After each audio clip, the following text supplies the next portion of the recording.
আসসালামু আলাইকুম dear students, কেমন আছো তোমরা সবাই? উদ্ভাস একাডেমিক এবং এডমিশন কেয়ার কর্তৃক আয়োজিত অষ্টম শ্রেণীর একাডেমিক প্রোগ্রামের বিজ্ঞান বিষয়ের আজকের ক্লাসে অনেকদিন পর আবারও তোমাদের সঙ্গে আছে আমি নূর মোহাম্মদ শাহেদ। পড়াশোনা করছি ঢাকা মেডিকেল কলেজে। তো গত ক্লাসটা অসুস্থতাজনিত কারণে আমি তোমাদের সঙ্গে থাকতে পারি নাই, তোমাদের তোহা ভাইয়া ক্লাসটা কন্টিনিউ করেছিল। তো খাদ্য পুষ্টি যে অধ্যায়টা আছে সেটার একটা খুবই ইজি লেকচার গতদিন গিয়েছে, আজকেও মোটামুটি সেগুলো নিয়ে রিক্যাপ থাকবে। তো তার আগে আমরা একটু হোমওয়ার্কটা দেখে নিব এবং এর সঙ্গে সঙ্গে দেখবো তোমরা কারা কারা ক্লাসে আছো। তো যারা সালাম দিয়েছো সবাইকে ওয়ালাইকুম আসসালাম। আমি আলহামদুলিল্লাহ ভালো আছি, সুস্থ আছি। তোমরা কি কেমন আছো একটু কমেন্টে জানিয়ে দাও। আচ্ছা, ওকে। আর একটু লেট করলে কি হইতো? কেন যত লেট করলেই দেরি হয়ে যাবে, বুঝছো? লেট করলেই দেরি হয়ে যাবে, এজন্য আগে আগে আগে শুরু করে আগে আগে শেষ করে দিব। হ্যাঁ, আচ্ছা, ওকে। হ্যাঁ, আলহামদুলিল্লাহ ভালো আছি। তো যারা সালাম দিচ্ছে সবাইকে আবারও ওয়ালাইকুম আসসালাম। হ্যাঁ, সুস্থ পুরাপুরি সব ঠিকঠাক। আসো শুরু করি। ওকে ওকে ওকে ওকে দেখো, আমাদের একটা হোমওয়ার্ক দেওয়া ছিল, তাই না? খুবই ছোট্ট কিউট সহজ একটা হোমওয়ার্ক। দেখো, আমি তোমাদেরকে প্রশ্নগুলা এবং অ্যান্সারগুলা বলি, তোমরা একটু মিলিয়ে নাও। হ্যাঁ হ্যাঁ, চুলদারি কাটাবো, বাসায় গিয়ে একবারে কাটাবো। আসো। সোহানার বয়স হচ্ছে 8 বছর। সোহানার বয়স কত? সে 8 বছর বয়স। সে প্রতিদিন 1400 কিলো ক্যালোরি আমিষ জাতীয় খাবার খায়। 1400 কিলো ক্যালোরি আমিষ জাতীয় খাবার খায়। প্রয়োজন অনুসারে শর্করাও খায় এবং স্নেহ জাতীয় খাদ্য খায়, কিন্তু খায় না কি? খায় না হচ্ছে শাকসবজি ফলমূল, কখনোই খায় না। এখন শাকসবজি ফলমূল থেকে আমরা কি পাই? শাকসবজি ফলমূল থেকে আমরা পাই হচ্ছে ভিটামিন, খনিজ লবণ, তাই না? এই যে শাকসবজি এবং ফলমূল, এদের থেকে আমরা কি পাই? ভিটামিন আর হচ্ছে খনিজ লবণ পাই। শাকসবজি ফলমূল থেকে আমরা পাই ভিটামিন আর হচ্ছে মিনারেলস মানে খনিজ লবণ। তো এই যে নামটা কি ছিল? সোহানা। সোহানা, সে যে খাওয়া দাওয়া করতেছে না, এই জন্য তার কি ভিটামিন খনিজ লবণের ঘাটতি দেখা দিবে না? তো এই জন্য বিভিন্ন রকম রোগ সৃষ্টি হতে পারে। বিভিন্ন রকম ভিটামিনের অভাবে যে রোগগুলো হয়, খনিজ লবণের ঘাটতিতে যে রোগগুলো হয়, সেগুলো তোমাকে বর্ণনা করতে হবে। এরপর বলেছে সোহানা প্রতিদিন কত গ্রাম আমিষ খায়।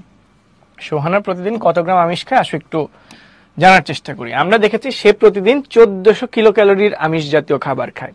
তো আমরা জানি 1 গ্রাম আমিষ থেকে আমরা শক্তি পাই কত কিলো ক্যালোরি? 1 গ্রাম আমিষ থেকে আমরা শক্তি পাই হচ্ছে 4 কিলো ক্যালোরি। কত কিলো ক্যালোরি?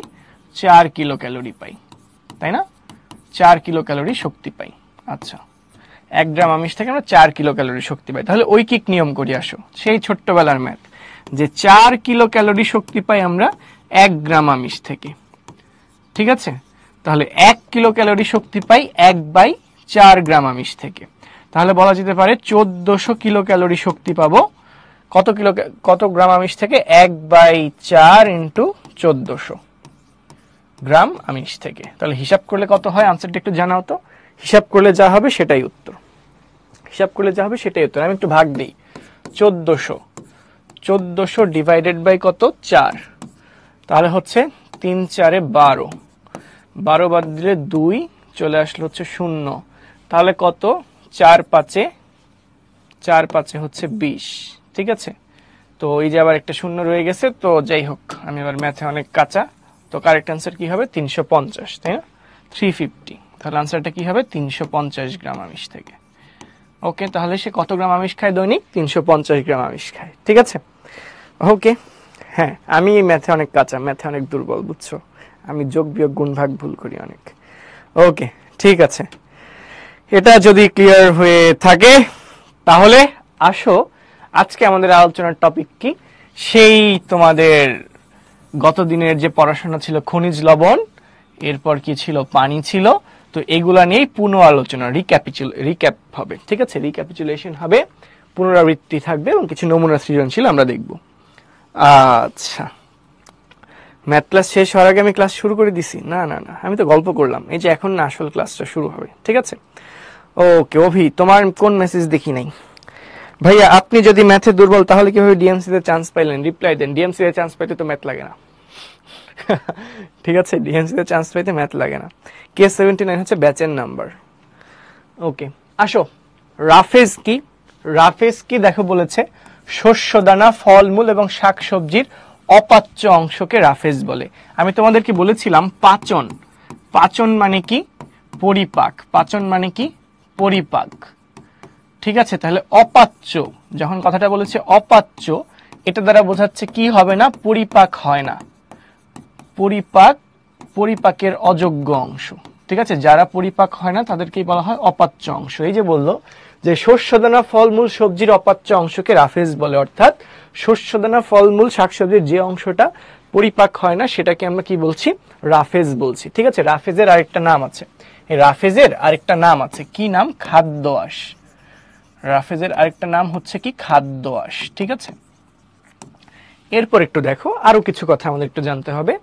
যেমন এই যে শাক শস্যদানা ফলমূল সবজি, এরা সবাই কি উদ্ভিদ কোষ না? এই যে এরা সবাই কি, এরা সবাই হচ্ছে কি উদ্ভিদ কোষ, তাই না? এরা কেমন কোষ, উদ্ভিদ কোষ দ্বারা তৈরি। এরা সবাই কি দ্বারা তৈরি, উদ্ভিদ কোষ দ্বারা তৈরি। এখন দেখো, এখন তাহলে দেখো, হ্যাঁ রে ভাই আমি সায়েন্স নেওয়ার কোনো যোগ্যতা আমার নাই, আমার সায়েন্সে পড়াশোনা করা পুরোপুরি ভুল হয়েছে, বুঝছো, আমি জাস্ট বায়োলজি পড়ে মেডিকেলে চান্স পেয়ে গেছি। হ্যাঁ, এখন একটু এখানে আসো, সেটা হচ্ছে যে রাফেজ। ঠিক আছে, রাফেজ, এই রাফেজের ক্ষেত্রে যেন বললো না শস্যদানা ফলমূল শাকসবজি, এরা মূলত কি উদ্ভিদ কোষ। ঠিক আছে, তো উদ্ভিদ বানান ভুল হয় নাই, ঠিকই আছে, এরা হচ্ছে কি উদ্ভিদ কোষ। তো উদ্ভিদ কোষে কি থাকে, কোষ প্রাচীর থাকে, তাই না? উদ্ভিদ কোষে কি থাকে, কোষ প্রাচীর থাকে। উদ্ভিদ কোষে কি থাকবে, কোষ প্রাচীর থাকবে। ঠিক আছে, তো উদ্ভিদ কোষের যে কোষ প্রাচীর, কাদের কথা বলছি, উদ্ভিদ কোষের কোষ প্রাচীরের কথা বলছি আমি। ঠিক আছে, কোন কোষের কোষ প্রাচীর, উদ্ভিদ কোষের কোষ প্রাচীর। উদ্ভিদ কোষের কোষ প্রাচীর কি দ্বারা তৈরি, সেলুলোজ দ্বারা তৈরি। কি দ্বারা তৈরি বলতো, সেলুলোজ দ্বারা তৈরি। উদ্ভিদ কোষের কোষ প্রাচীর সেলুলোজ দ্বারা তৈরি। ঠিক আছে, তো এই সেলুলোজকে পরিপাক করার জন্য একটা এনজাইমের দরকার হয়। সেলুলোজকে পরিপাক করার জন্য যে এনজাইমের দরকার হয় সেটার নাম হচ্ছে সেলুলেজ। কি নাম, সেলুলেজ এনজাইম। সেলুলেজ এনজাইমের দরকার হয়। ঠিক আছে, এই সেলুলেজ এনজাইমের কাজ কি, সেলুলেজ এনজাইমের কাজ হচ্ছে সেলুলোজকে পরিপাক করা। ঠিক আছে, ওকে, উদ্ভিদ, এটা রস্য উ, বোকা, এটা রস্য উ। ঠিক আছে, দেখেন দেখেন দেখেন দেখেন দেখেন দেখেন, ও ওকে, এখন দেখেন সেলুলোজ, সেলুলোজ পরিপাক করার জন্য দরকার হয় কি, সেলুলেজ এনজাইম। কিন্তু আমরা মানুষ, আমাদের শরীরে এই সেলুলেজ এনজাইমটা থাকে না, এই জন্য আমরা উদ্ভিদ কোষের যে কোষ প্রাচীর অর্থাৎ সেলুলোজ তাদেরকে পরিপাক করতে পারি না। এই জন্য এই সেলুলোজটা কেমন, অপাচ্য অঙ্গ। ঠিক আছে, তো এই যে বলা হচ্ছে না রাফেজ, অপাচ্য অংশ রাফেজ, এই রাফেজ মূলত খাদ্যে উপস্থিত সেলুলোজ নির্মিত কোষ প্রাচীর গুলা কি, এরা মূলত সেই সেলুলোজ নির্মিত যে কোষ প্রাচীর সেটা। ঠিক আছে, এটাই হচ্ছে মল আকারে বের হয়ে যায়। এই রাফেজটা হচ্ছে মলের প্রধান উপাদান। রাফেজটা কি, মলের প্রধান উপাদান হিসেবে কাজ করে। আর একটা কথা একটু মনে রাখবা, এই যে আমরা মল ত্যাগ করি না, তো এরা হচ্ছে কি মলের প্রধান উপাদান। মলের প্রধান উপাদান। তো এই রাফেজ আমাদের শরীরের জন্য খুবই উপকারী এবং প্রয়োজনীয়। কেন বলতো, কারণ এটা আমাদের শরীর থেকে বিভিন্ন বিষাক্ত পদার্থ শোষণ করে মলের সাথে বের হয়ে যায়। এরপর রাফেজ যেহেতু সেলুলোজ নির্মিত, আর আমরা পড়েছিলাম যে সেলুলোজ গুলা কেমন হয় বলতো, হাইড্রোফিলিক হয়। মনে আছে, মনে আছে, কলয়েড ধর্মী শুকনা বাঁধা শুকনা পদার্থ যে প্রক্রিয়ায় পানি নিজের দিকে টেনে নেয় তাকে হচ্ছে ইমবাইবিশন বলে। তো এই উদাহরণে বলা ছিল সেলুলোজ। তো সেলুলোজ হচ্ছে কি হাইড্রোফিলিক পদার্থ, পানি আকর্ষী। তো যখন মলের মধ্যে বেশিরভাগ কি আছে, রাফেজ আছে, মানে সেলুলোজ আছে, তার মানে মল যখন বের হয়ে যাবে দেহ থেকে তখন এটা হচ্ছে পানি শোষণ করতে যাবে। ঠিক আছে, তো এই জন্য যত বেশি শাকসবজি ফলমূল জাতীয় খাবার খাবা তত বেশি রাফেজ তোমার বডিতে ঢুকবে, এবং যত বেশি রাফেজ তো মলের পরিমাণ তত বেশি হবে, মলের মধ্যে পানির পরিমাণটা বেশি, তখন মলটা হবে একটু নরম নরম এবং পায়ুপথ দিয়ে নিষ্কাশন হওয়া, মানে মলত্যাগটা হবে ইজিয়ার। এক্ষেত্রে সব ধরনের ক্যান্সারের ঝুঁকিও কমে যাবে। ঠিক আছে, হ্যাঁ, মানে আমরা যে খোসা ফেলে দিই সেটাও রাফেজ, আবার যে কমলা হচ্ছে চিবিয়ে খেয়ে ফেলছো না, এটাও রাফেজই খাচ্ছ। ঠিক আছে, আদিত্য পাল আনসার দিয়েছি। ওকে, ঠিক আছে, হোয়াট ইজ মল, মল মানে হচ্ছে কি বলবো, অপরিপাকৃত খাদ্য, মানে ময়লা যেটা যে বের হয়ে যায়। ওকে, আচ্ছা, না এটা এই বছরের শেষ ক্লাস না, ঠিক আছে, আমাদের হচ্ছে নেক্সট দিন সোমবার একটা ক্লাস থাকবে, এরপর নতুন একটা অধ্যায়। এই অধ্যায় সোমবার শেষ হয়ে যাবে, এরপর নতুন আরেকটা অধ্যায় আছে হচ্ছে জীবের পরিবেশ, তোমাদের বইয়ের সর্বশেষ অধ্যায়, সেটাও আমি তোমাদেরকে পড়াবো। এরপর তোমাদের বিজ্ঞান কোর্সের লাস্ট ক্লাস আর কি, মানে হচ্ছে বিজ্ঞান বিষয়ের লাস্ট ক্লাস হয়ে যাবে, তখন আর একটা চ্যাপ্টার আছে। এনজাইম কি বুঝাই দেন পরে বলতেছি আলভি, ঠিক আছে। এখন আসো সুষম খাদ্য কি সেটা বলার আগে এনজাইমের বিষয়টা বুঝাই বলি। ধরো যে কোনো রাসায়নিক বিক্রিয়া, ধরো এ আর বি দুইটা যৌগ বিক্রিয়া করে একটা উৎপাদ তৈরি করলো সি। তো এই বিক্রিয়ার ক্ষেত্রে এই বিক্রিয়ার হারকে বাড়াতেও পারে কমাতেও পারে, এমন জিনিসগুলোকে আমরা বলি প্রভাবক। কি বলি? প্রভাবক। এই প্রভাবকটা যদি জৈব পদার্থ হয় তখন আমরা বলি জৈব প্রভাবক, আর জৈব প্রভাবকই হচ্ছে এনজাইম। জৈব প্রভাবকই হচ্ছে কি? এনজাইম, ঠিক আছে। তাহলে যে কোনো রাসায়নিক বিক্রিয়ার হারকে বাড়াতে বা কমাতে পারে হচ্ছে প্রভাবক। প্রভাবকগুলো জৈব পদার্থ হলে তাদেরকে আমরা বলি এনজাইম, ঠিক আছে। ওকে, এখন দেখো সুষম খাদ্য কি। সুষম খাদ্য বলতে বোঝায় 6টি উপাদান বিশিষ্ট পরিমাণ মতো খাবার যা ব্যক্তি বিশেষের দেহের চাহিদা মেটায়। মানে যে সকল খাদ্য উপাদানে শর্করা, আমিষ, স্নেহ, ভিটামিন, খনিজ লবণ, পানি, এই 6 প্রকার খাদ্য উপাদানই উপস্থিত, তাদেরকে বলা হয় সুষম খাদ্য। কিছু এক্সট্রা ইম্পর্টেন্ট ইনফরমেশন একটু জেনে নিব। কি বলেছে দেখো, দেহকোষ এবং দেহের তরলের জন্য খনিজ লবণ একটি অত্যাবশ্যকীয় উপাদান। এই কথাটা কিন্তু তোমাদের বইয়েরই লাইন। এরপর ক্যালসিয়াম যেটা আছে সেটা হচ্ছে দাঁত এবং হাড় গঠনে, রক্ত জমাট বাঁধতে এবং স্নায়ু ব্যবস্থার কাজটা সুষ্ঠুভাবে সম্পাদন করতে হেল্প করবে। এরপর হচ্ছে ফসফরাস যেটা আছে সেটা হচ্ছে কি হাড় ও দাঁত গঠন। কিসে সাহায্য করবে? ফসফরাস কিসে সাহায্য করবে? হাড় এবং দাঁতের গঠনে সাহায্য করবে এবং ফসফোলিপিড তৈরি করবে। লিপিডের সাথে ফসফরাস যুক্ত হয়ে ফসফোলিপিড তৈরি হবে। এই চ্যাপ্টারের লাস্ট ক্লাস আজকে না, পরশুদিন। এরপর আসো লৌহ মানে আয়রন, লোহিত রক্তকণিকা তৈরি করবে, উৎসেচক বা এনজাইমের কার্যকারিতায় সহায়তা করবে। এরপর আয়োডিন, এটা হচ্ছে থাইরয়েড গ্রন্থির কাজ এবং বিপাকে সহায়তা করবে। এছাড়াও কি আছে? পেশির সংকোচনে পটাশিয়ামটা গুরুত্বপূর্ণ ভূমিকা পালন করে। তাহলে এখানে কিন্তু আমরা বিভিন্ন রকম খনিজ লবণ সম্পর্কে জানতে পারলাম, তাই না? এখানে বিভিন্ন রকম খনিজ লবণের গুরুত্বপূর্ণ কাজগুলো সম্পর্কে জানলাম। হ্যাঁ, খুবই বেসিক আলোচনা। তো দেখো তাহলে কি ব্যাপার, খনিজ লবণ হচ্ছে দেহকোষ এবং দেহ তরলের জন্য অত্যাবশ্যকীয় উপাদান। ক্যালসিয়ামের কাজ কি? হাড় ও দাঁত গঠনে, রক্ত জমাট বাঁধতে, স্নায়ু ব্যবস্থা সুস্থ কাজ। তাহলে হাড় ও দাঁত গঠনে আরেকটাকে সাহায্য করবে ফসফরাস, ঠিক আছে। তো আমরা হচ্ছে হাড় ও দাঁত গঠন, এটা মনে রাখতে পারি ক্যাপ দিয়ে। হাড় ও দাঁতের গঠন, এদের ক্ষেত্রে কাজ করবে কে? এদের ক্ষেত্রে কাজ করবে হচ্ছে ক্যাপ। কে কাজ করবে? ক্যাপ, CAP, ঠিক আছে। কে তে হচ্ছে ক্যালসিয়াম, পি তে হচ্ছে ফসফরাস। ডান। এরপর চলে আসো আয়রন, হচ্ছে লোহিত কণিকা গঠন, লৌহ লোহিত কণিকা গঠন করবে। আয়োডিন থাইরয়েড গ্রন্থির কাজের ক্ষেত্রে ভূমিকা রাখবে। আর পেশি পটাশিয়াম, পতে পেশি, পতে পটাশিয়াম, মনে থাকবে? ওকে, আসো আসো আসো আসো সামনে যাই তাহলে। বিভিন্ন রোগ, কারণ, লক্ষণ, প্রতিকার, এগুলো আমরা আবার একটু রিক্যাপ করে ফেলবো, ঠিক আছে। আচ্ছা, বিজ্ঞানের সব অধ্যায় শেষ হয়ে গেলে ক্লাস হবে না তো, স্বাভাবিক। ভাই আপনি তো সায়েন্সের স্টুডেন্ট, তো আপনার তো হায়ার ম্যাথ ছিল, যদি ম্যাথে কাঁচা হন তাহলে কিভাবে ভালো রেজাল্ট করলেন? Reply please. আরে ভাই, ম্যাথে কাঁচা তোমারে কে বলছে? আমি ম্যাথে কাঁচা তোমারে কে বলছে? আমি ম্যাথে কাঁচা না তো, বুঝছো? আমি মেডিকেল আসছি মানে যে আমি ম্যাথ পারি না, ব্যাপারটা এরকম না। মজা করছি। আসো, আপনি দয়া করে কুইজের পোল আগে ছাড়বেন না প্লিজ। ওকে, ঠিক আছে। লৌহ রক্ত কি? বোকা, লৌহ রক্ত কিছু না। লৌহ রক্তের লোহিত রক্তকণিকা, তুমি তো শব্দই বুঝো নাই। রক্তের ভেতরে যে লোহিত রক্তকণিকা থাকে সেটার গঠনে সাহায্য করবে কে? লৌহ। লৌহ রক্ত বলে কিছু না। লৌহ বা আয়রন কি করবে? রক্তের লোহিত রক্তকণিকার গঠনে ভূমিকা রাখবে, ঠিক আছে। জৈব মানে জীব সম্পর্কিত। বলেছিলাম জৈব প্রভাবক বা জৈব পদার্থ, সেটা হচ্ছে জীবদেহ থেকে যদি পাওয়া যায় বা জীবদেহের ভেতরে তৈরি হলে বলা হয় জৈব পদার্থ, ঠিক আছে। থাইরয়েড কি? থাইরয়েড হচ্ছে একটা গ্রন্থি, তোমার গলার মধ্যে আছে থাইরয়েড গ্রন্থি। গত ক্লাসে পড়েছো না আলভি? এক প্রশ্ন কতবার বকা দিব কিন্তু, 8-10 বার একই কথা লিখে গেছে, থাইরয়েড কি, ঠিক আছে। এখন একটু খেয়াল করো, ফসফোলিপিড কিতা? ফসফোলিপিড কিতা?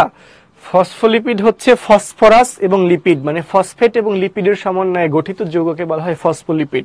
এটা হচ্ছে আমাদের কোষ ঝিল্লির গাঠনিক উপাদান হিসেবে কাজ করে, ঠিক আছে। এখন একটু দেখো গলগণ্ড, গলগণ্ড, ঠিক আছে। এটাকে অনেকে ঘ্যাগ, গয়টার অনেক কিছু বলে। তো এটা কেন হয়?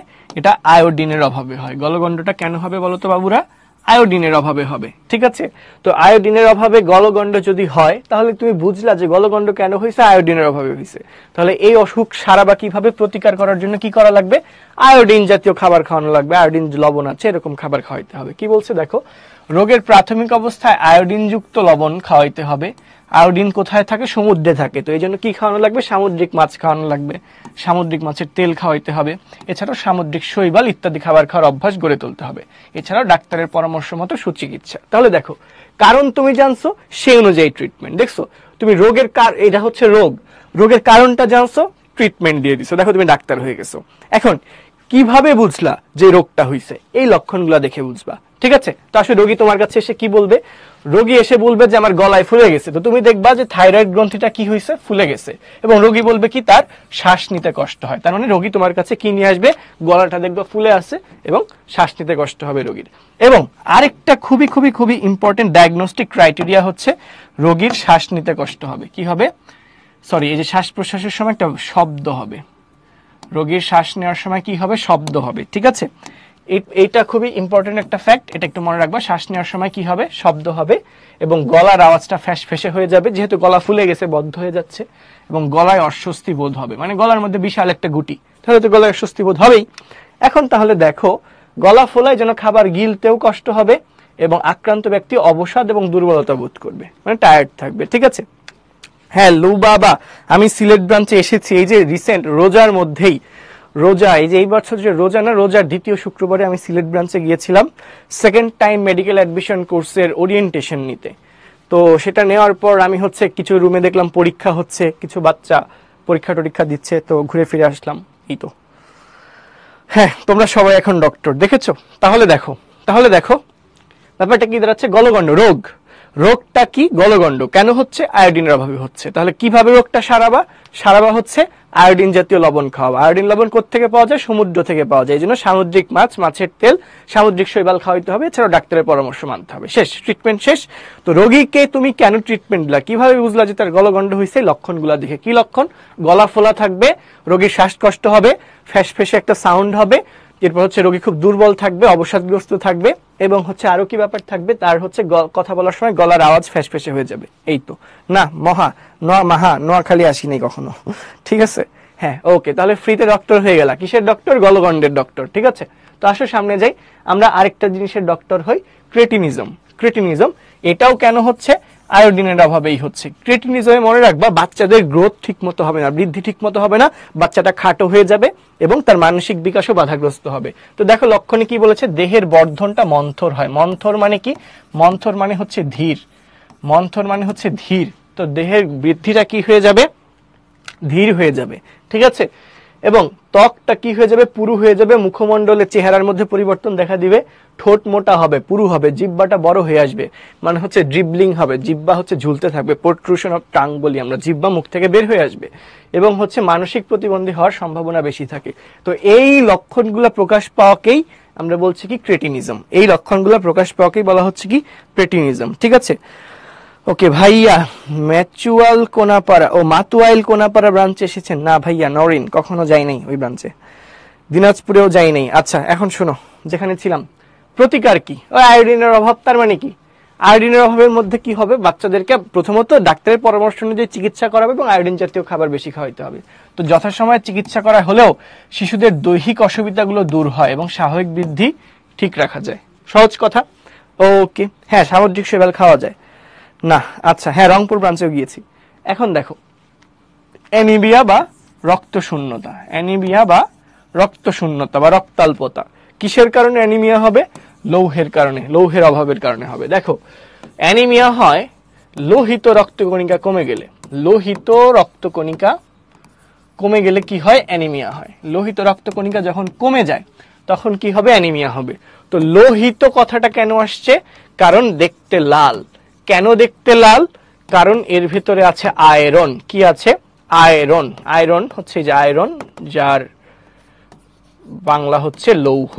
তো আয়রন বা লৌহ থাকার কারণে লোহিত কণিকা লাল। তো যদি লৌহের অভাব হয় মানে আয়রনের যদি অভাব হয় তাহলে কি লোহিত কণিকা ঠিকঠাক মতো তৈরি হবে না, আর লোহিত কণিকা যদি ঠিকঠাক মতো না হয় তাহলে অক্সিজেন পরিবহনও ভালো মতো হবে না, আর যদি অক্সিজেন পরিবহন না হয় কোষের ভিতরে শ্বসন প্রক্রিয়ার শক্তি তৈরি হবে না, কাজেই রোগী কেমন হবে, দুর্বল হয়ে যাবে, চেহারা কেমন হয়ে যাবে, লালের অভাবে ফ্যাকাশে হয়ে যাবে। ঠিক আছে, তো এগুলো হচ্ছে বেসিক কিয়া মানে সাইন সিমটম, যে দুর্বল বোধ করবে, মাথা গা ঝিমঝিম করবে, বুক ধরপর করবে, এরপর হচ্ছে মাথা ঘুরাইতে থাকবে দুর্বলতার কারণে, অল্প পরিশ্রমে হাঁপিয়ে যাবে, ওজন কমতে থাকবে, খাওয়ার অরুচি দেখা দিবে।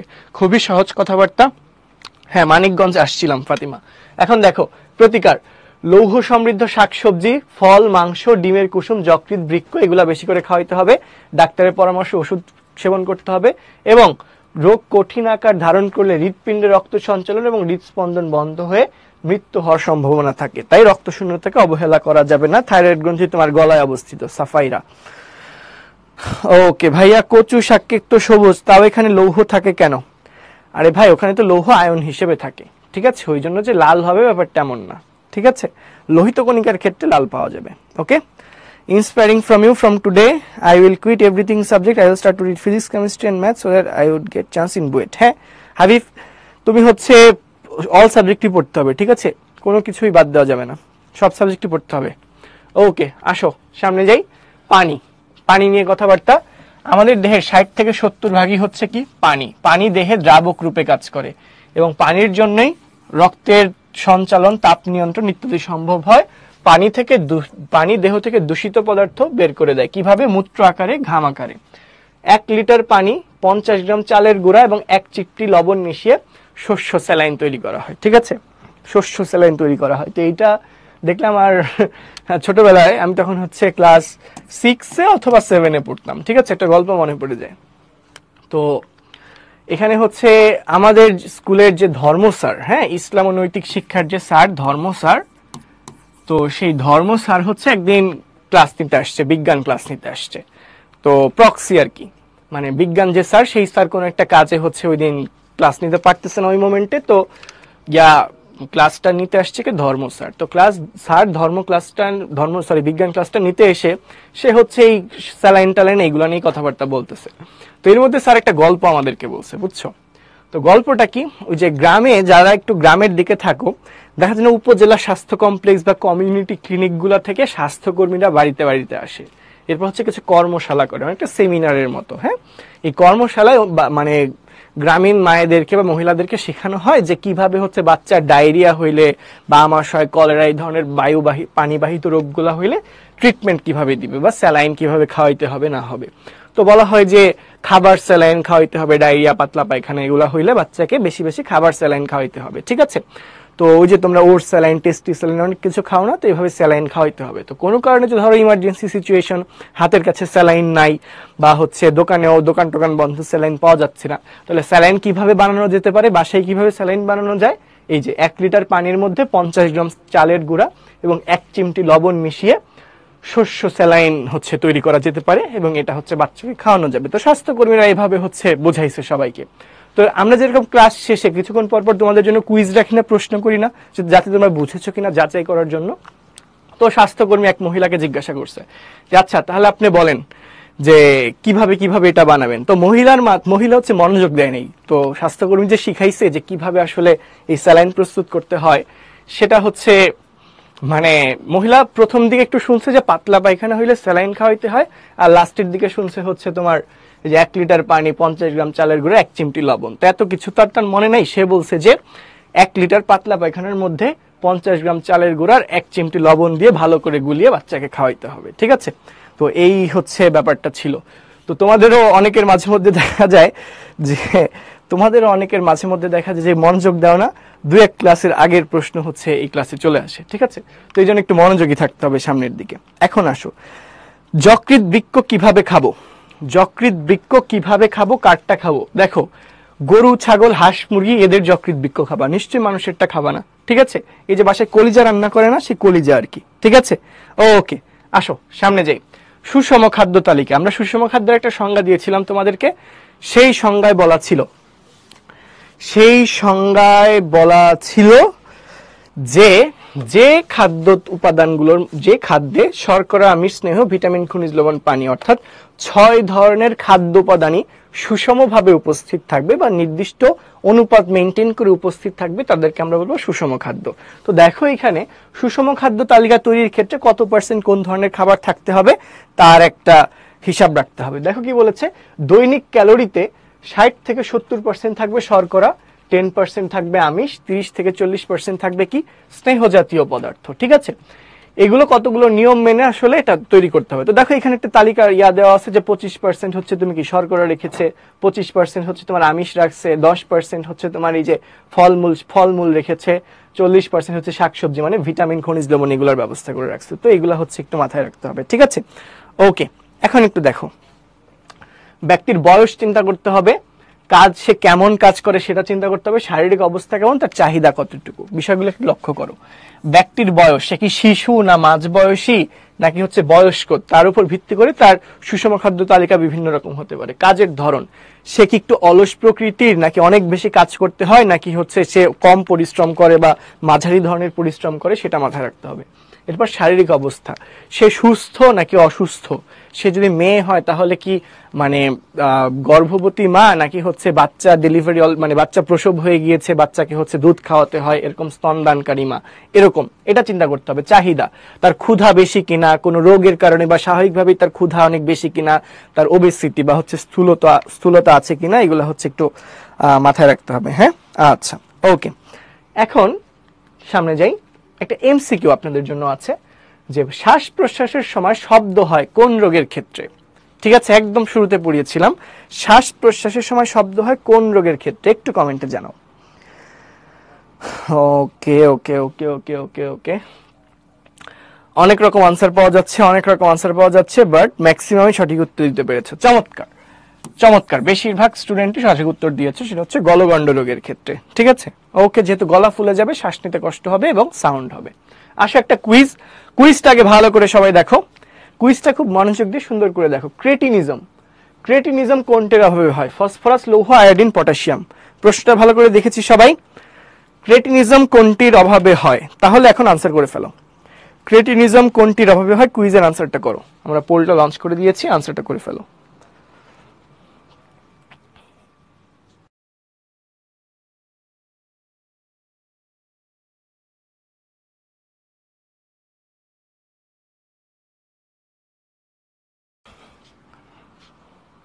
পোল দিয়ে কোথায় গেলাম? তোমার বাসায়। কই আদ্রিতা?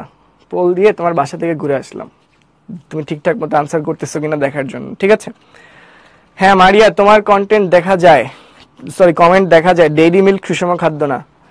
ডেইরি মিল্ক যদি চকলেটের কথা বলো তাহলে সেটা সুষম খাদ্য না। যদি দুধকে বুঝিয়ে থাকো তাহলে সেটা সুষম খাদ্য। দুধ একটা আদর্শ সুষম খাদ্য। ঠিক আছে, ওকে। মানিকগঞ্জ আসছিলাম হচ্ছে অ্যাডমিশন টেস্টের ক্লাস নিতে, একদিন গেছিলাম, বুঝছো? এই যে লাস্ট যে মেডিকেল অ্যাডমিশন টেস্ট হলো তখন, এই যে কবে যেন, নভেম্বর ডিসেম্বর কোন একটা সময় গেছিলাম, এক্সাক্ট ডেট মনে নেই। ঠিক আছে,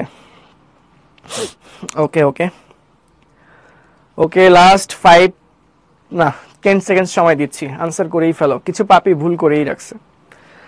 খুলনা ব্রাঞ্চে কখনো আসি নাই, বগুড়ায়ও যায়নি। আরে ভাই, ব্রাঞ্চ নিয়ে কি লাভ? যা গেছি, সামনে কোথায় যাব সেটার চিন্তা করো। কই গেছিলাম সেটা দিয়ে লাভ আছে? সামনে যখন যাব তখন তোমাদের সাথে না দেখা সাক্ষাতের একটা সুযোগ থাকবে। ঠিক আছে, ওকে, আমরা ক্লোজ করে দিয়েছি। ঠিক আছে, আচ্ছা, এখন দেখেন কোনটির অভাবে ক্রেটিনিজম হয়। আমি আনসারটা বের করতেছি, আপনারাই হচ্ছে দেখে আনসার করেন। ঠিক আছে, এই যে ক্রেটিনিজম কোনটির অভাবে হয়, কারণ কি? আয়োডিনের অভাব। ক্রেটিনিজম কেন হয়? আয়োডিনের অভাবে হয়। তাহলে আনসার কি হবে আপনারাই বলেন, আনসার কি হবে আপনারাই বলেন। আনসার হবে কত? গ, আয়োডিনের অভাবে হয়। ঠিক আছে, তো আমরা লিডার বোর্ডটা একটু দেখে ফেলি। সবচেয়ে কম সময় সঠিক উত্তর দিয়ে টপে আছে নানজিবা। অভিনন্দন নানজিবা তোমাকে। এরপর আছে টয়া, ইনান, তিন্নি, লাবিবা, সায়ান, অনন্যা। এরপর আছে তাহা না তহা, ওকে, রাফি এবং Orthi. Congratulations to you all. এর বাইরে যারা সঠিক উত্তর দিয়েছো কিন্তু সময়ের ব্যবধানে লিডার বোর্ডে নাম আসে নাই, তোমাদেরকে অনেক অনেক শুভেচ্ছা এবং অভিনন্দন। সব শেষে আছে বাড়ির কাজ। এই যে 6টা খাদ্য উপাদানের কথা বলা আছে, তার মানে সুষম খাদ্যের একটা চার্টকে ইন্ডিকেট করা হচ্ছে। তো কোশ্চেনে কি বলেছে, 5 নং উপাদানটি মানে খনিজ লবণ দেহ গঠন এবং অভ্যন্তরীণ কাজে বিশেষ ভূমিকা রাখে, ব্যাখ্যা করো। অলরেডি আলোচনা করেছি, ব্যাখ্যা করবা। চক্রে উল্লেখিত খাদ্য উপাদানগুলো ব্যবহার করে একটি সুষম খাদ্য তালিকা প্রণয়নের ক্ষেত্রে অনুসরণীয় বিষয়াবলী কেমন হওয়া উচিত বলে তুমি মনে করো? সুষম খাদ্য তালিকা তৈরির ক্ষেত্রে অনুসরণীয় বিষয়গুলো হচ্ছে এইগুলা। তো এইগুলা নিয়ে সুন্দর করে ব্যাখ্যা করে করে লিখতে হবে, ঠিক আছে? হ্যাঁ, আমি বনশ্রী ব্রাঞ্চে, ও আচ্ছা তাহা, ঠিক আছে, ওকে, বনশ্রী ব্রাঞ্চে সেভারাল টাইমস গেছি, আবারও সামনেও যাব হয়তো, কখনো জানাবো, ঠিক আছে? তো সবাই ভালো থাকো, সুস্থ থাকো। আজকের ক্লাসটা এ পর্যন্তই ছিল। যারা মনোযোগ দিয়ে শেষ পর্যন্ত ক্লাসটা করেছো সবাইকে অনেক অনেক অনেক থ্যাঙ্কস, অনেক অনেক ধন্যবাদ। আল্লাহ হাফেজ। ওকে, এনজয় করো।